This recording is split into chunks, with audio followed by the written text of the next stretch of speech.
Hello guys, हे बघा नी डिनरला काय आहे इकडं.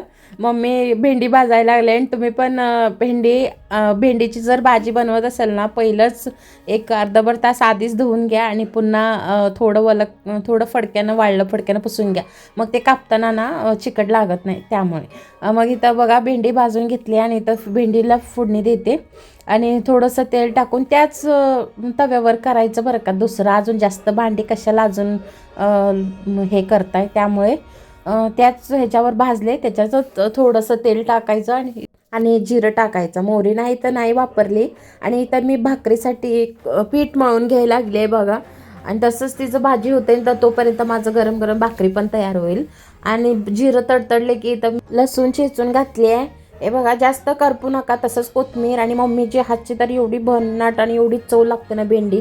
आणि नुसतं मसाल्यातच बनवते, काळा तिखट वगैरे त्याच्यातच. एकदा तुम्ही पण नक्की ट्राय करा ह्या पद्धतीनं. आणि ते जे भाजलेले आहे ना त्याच्यामध्ये ती टाकायचं. आता पहिल्यांदा तिचं वेगळंच असतंय, कारण ती पुन्हा घालते मसाला. पहिला ती जे आपण भाजून घेतलं होतं ना भेंडी तीच घालते. आणि ते आता सगळं असं थोडंसं भाजलं ना, आता ते मसाला टाकते बघा. जास्त अशी बघा अशी टाकायचं.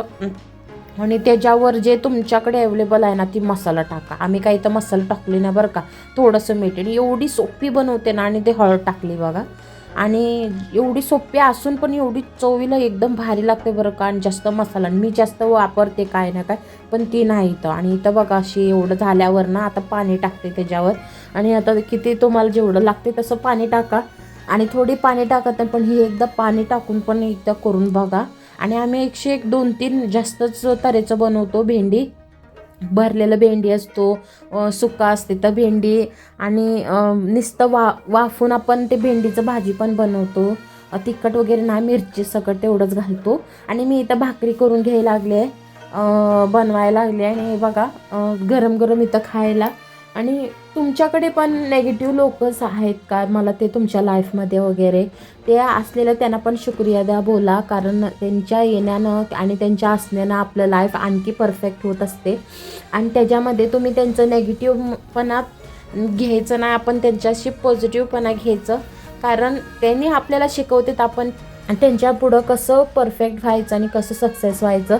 त्यांना सगळ्यांना इग्नोर करता तुम्ही तुमचं काम करत राहायचं आणि सक्सेस तर भेटणारच आहे. आणि जेवढं आपण हार्डवर्क आणि स्ट्रगल केलं ना त्यामध्ये आपण माती पण सोनं करू शकतो. आणि हे आपण जिद्दात पेटलेले असलं पाहिजे, मग तेव्हाच हे सक्सेस होत असते.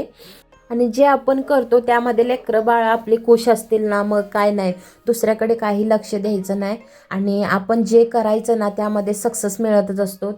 पण ह्यामध्ये जग नावं ठेवतच असते, त्याला लक्ष द्यायची नाही, अजिबात लक्ष द्यायची नाही. जग नावं ठेवतात, दुसरं काही करू शकत नाही. आपण आपलं कर्तव्य, आपलं जे सक्सेस, आपण जे स्वप्न बघितले ना आपण पूर्ण करतच राहायचं, मागं नाही वळायचं. मोरच ह्या जगात कितीतरी माणसं आहेत त्यांना आम्ही आवडतो. आमचं स्किल्स, आमचं डेव्हलपमेंट्स, आमचं जे कामं, आमचं सक्सेस हे त्यांना एवढी आवडतात ना. ते आम्हाला एवढी स्ट्रेंजर्स आहेत ना त्यांना आम्ही एवढी आवडतात. त्यामुळे आणि ह्यांच्यासाठी आपण प्रयत्न करायचं, आपण सक्सेस व्हायला, आणि त्यांनी आपल्याला सपोर्ट करतील. असं हे नेगेटिव्ह चार लोकांची नेगेटिव्हपणा आपण घेऊन आपण स्टॉप करायचं.